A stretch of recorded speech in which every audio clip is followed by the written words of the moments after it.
Here's the real question. If millions of families are going into debt just to eat, what does that say about the true health of the US economy?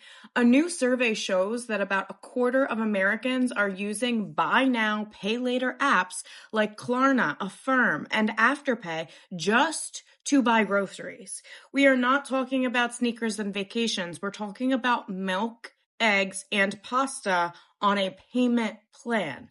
And that number is climbing fast, which means more and more people literally can't afford food up front anymore. Let's be honest, Wall Street might look fine, but Main Street is starving.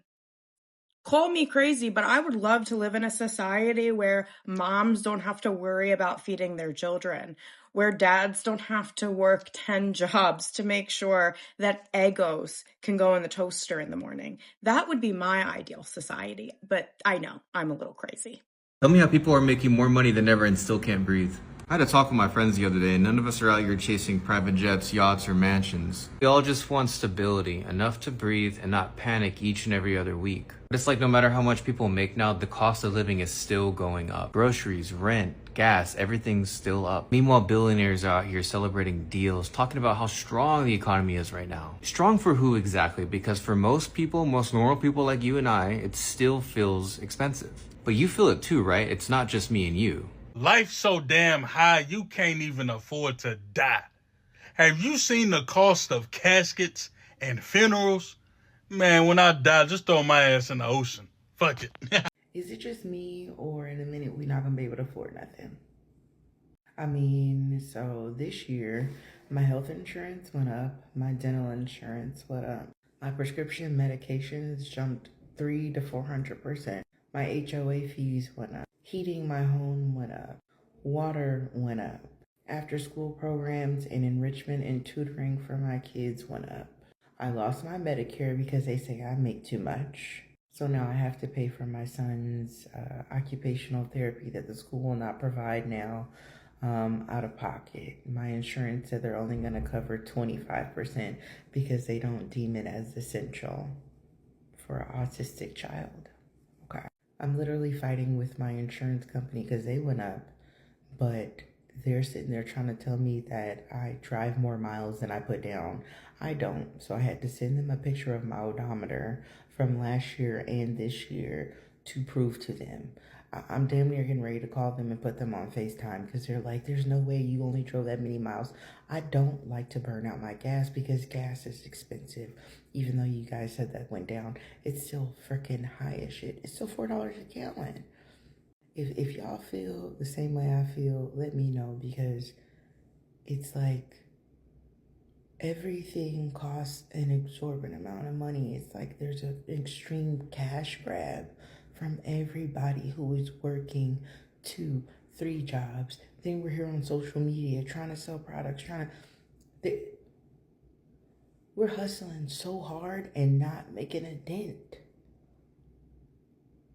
I don't know. This is just my thoughts. Tell me how y'all feel about it. The crazy thing about capitalism is not only do you not own anything anymore because everything is either rented or subscription based, but you actually end up paying more and more for it every single year. If you think streaming is expensive right now, get ready because you're about to pay even more for it. According to the US Bureau of Labor Statistics, streaming prices are rising faster than the rest of the economy. For example, in 2024, streaming prices were at 4.3%, while inflation was just at 3.1%. To get maximum profit out of us, their users, streaming platforms like Disney, Netflix, and HBO Max will be creating more and more random subscription tiers to the point where ad-free experience, which should be normal, is just a luxury. Right now, the only thing getting me by in this economy is taking out personal loans on Creditify, and it looks like now, just to enjoy some leisure time, I'm gonna have to start banking on more personal loans. I guess this is what streamflation looks like. You don't own it, you can't opt out from it, and the price only goes in one direction, up. What do you think we should do about this? Because honestly, I've thought about going back to CDs and DVDs. Listen, the U.S. economy is flashing every warning sign possible. In January alone, over 100,000 jobs were cut. The biggest January layoffs since 2009. Hiring frozen, companies are struggling to pay their debts. Tech, bonds in distress. Housing, too many sellers, not enough buyers. The gap is massive, and the Feds isn't helping. Rates are staying high. Every dot connects. Job cuts, slowly hiring, stressed tech, collapsing housing. No Fed relief, it all screams recession incoming. Markets aren't dumping for no reason. This is real, and if you're not paying attention, you're going to get blindsided. Save this video, share it, don't ignore the sign. Your money, your future, it all matters now. As a Londoner living in the US, this is the greediest country I have ever lived in. So here's a list of things I've had to pay for which make no sense and would send the European mind into absolute psychosis. Let's kick it off strong with number one. I pay processing fees for my rent. I pay my rent and then I pay $6 to process my rent. Why am I paying you money to take my money? Now the next thing is I didn't realize how expensive healthcare actually is. But one day I had a really bad toothache and I went to the emergency room. First mistake. They scanned my insurance card, put me in a queue, and when I finally get to see a doctor, he looks at my tooth and says, yeah, we can't actually help you. You need to go see a dentist tomorrow morning. I said, cool. 2 weeks go by, I get my bill. $600. Luckily, I had insurance, so I paid $120. But think about this for a second. I paid $120 for a doctor to tell me he can't help me. Now, this one takes me off beyond my imagination. I stayed at the Intercontinental Hotel in Chicago, stayed there for 2 nights for around $200 a night, plus I paid for valet parking. But when I got my bill, the numbers just weren't adding up. On top of all the money and taxes I paid, they still charged me a $32 resort fee. What is a resort fee? And when I'm asking the receptionist what is a resort fee, nobody can answer my question. And what's even worse is it's not a flat fee, it's $32 per night. The next one was kind of annoying. I got my car towed, $350. Pro tip, do not let your car stay there overnight. Now the next one is tipping culture, and since living here I've learned to leave a 10% tip. But think about this for a second. Your boss is so greedy that he doesn't pay you not a livable wage, doesn't pay you a survivable wage, then guilt trips us, his customers, into covering the rest of your wage for you. The level of greed you need to even think of that concept is literally something only Mr. Krabs would do. Now honestly guys, this list is 25 things long, so if you want to see a part 2 or you like content on finance, make sure to drop me a follow.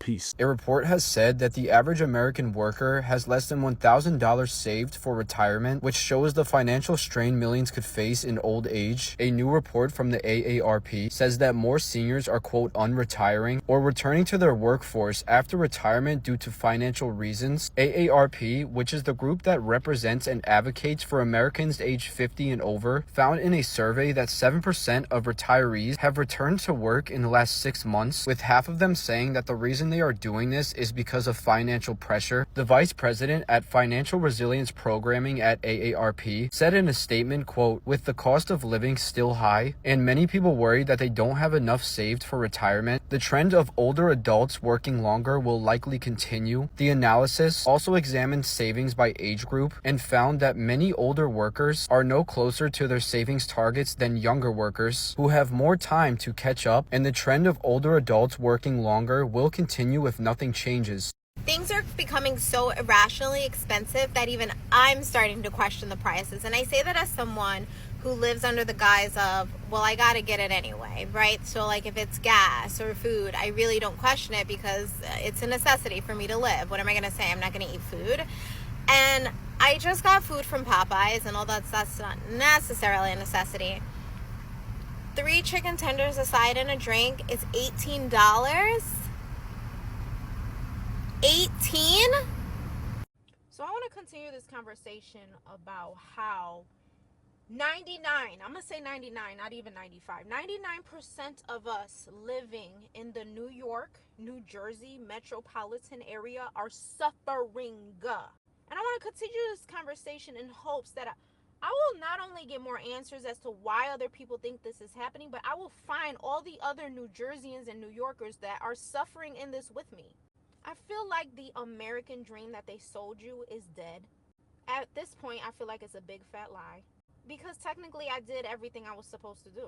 And my husband, he really did what he was supposed to do. This man suffers from Crohn's disease. And through the worst flare-up of his entire life, where he weighed the same weight as me, he went to school full-time and worked a job full-time. So he literally would work overnight shifts, get off at 7 in the morning, and then go to school at like 12 in the afternoon. And we're not just talking just like regular business school or whatever. We're talking engineering. He chose engineering because it's a great lucrative career, right? Well, he bust his aspirin, went to school, literally got the sickest he's ever been in his life, literally failed the class because he was so sick, We had a baby, went through COVID. I mean, such hard times in our lives. He pushed forward and graduated. And guess what? He makes no more money than he was making before. Can't even find a job that would pay him $150K. And $150K might sound like a lot to some, but that is literally nothing for here. You need at least $200K in the household to survive. And I want to focus on my fashion business. So not only can we not afford a home, we can barely afford rent. Something's got to give. The economy is pretty fucked right now, and it largely has to do with the Fed is now in a position where it can't do a single thing. We have unemployment data and labor data that is coming in truly horrible over the past week and a half, 2 weeks or so, and inflation data has recently come in really, really bad also. And we're going to get more inflation data later this month. And this puts the Fed in a terrible position because they make decisions around, do we cut rates? Do we hike rates? Do we add things to our balance sheet? Do we remove them from our balance sheet? And it has a very large impact long-term on the health of the dollar and the health of the U.S. labor market. However, the Fed can't do anything right now. After the Fed was looking to try to cut rates to provide relief to the jobs market, which is now really, really shitty, if they do that, inflation, which just came in super hot, will also get worse. However, if they cut rates to combat inflation, the labor market will get perpetually worse. And the stock market was looking to get a whole bunch of rate cuts moving forward, particularly through 2026, because inflation was cooling and the labor market was weakening. So obviously the Fed was going to cut rates. And when Jerome Powell stepped down in May, Trump was going to put in someone who was going to be a yes man and going to cut a ton of rates. However, Trump very recently changed who he was going to appoint for the Fed, and he has put in place a policy hawk, someone who wants to hike rates, someone who wants to sell assets off of their balance sheets and put sell-side pressure directly onto the market. So the stock market is looking at a future Fed that has a policy hawk in place. That's not great. And also, there's a lot of uncertainty around what the Fed can do today because the Fed can't cut rates and they can't hike rates, and inflation's getting worse and the labor market's getting worse right now. And so we're really going to need to pay attention to what future labor data we get and what future inflation data we get, because it's going to have a massive impact on the stock markets, on crypto, and on the economy in the short term, because the Fed literally can't fucking do anything right now without making one of those problems exacerbably worse. Hey, so let me make sure I got this straight. So the average rent in the US is $3K a month, right? But you need to be making 3 times the rent. So you need to be making $9K a month. So you need to be making $108K a year. But that's after taxes. So you actually need to be making $145K a year. But the average salary in the US is $58K a year. Is my $8 coffee really making a difference here? And you wonder why people are getting personal loans on Credifi. This shit. It's $80. This is all I got so far. $80 fucking dollars. How is somebody supposed to survive this bullshit? $80 fucking dollars. I don't even have my card filled up. How are you supposed to survive like this? I'm finished, and this is how much I'm at. $217. This is all I got. Look at this bullshit.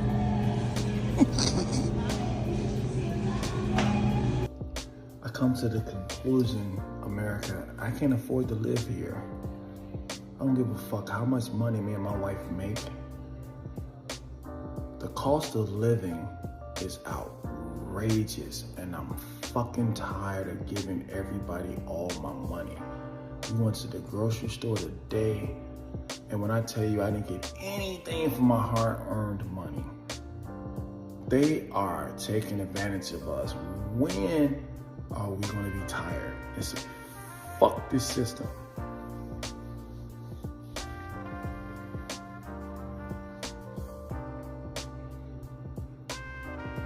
This can't be America. This America, land of the free, because I feel like everything is being done purposefully to the point where they're trying to invoke a very volatile reaction from us. I don't know about y'all, but just with the shit with ICE and it's like y'all trying to make a motherfucker snap and say, fuck it.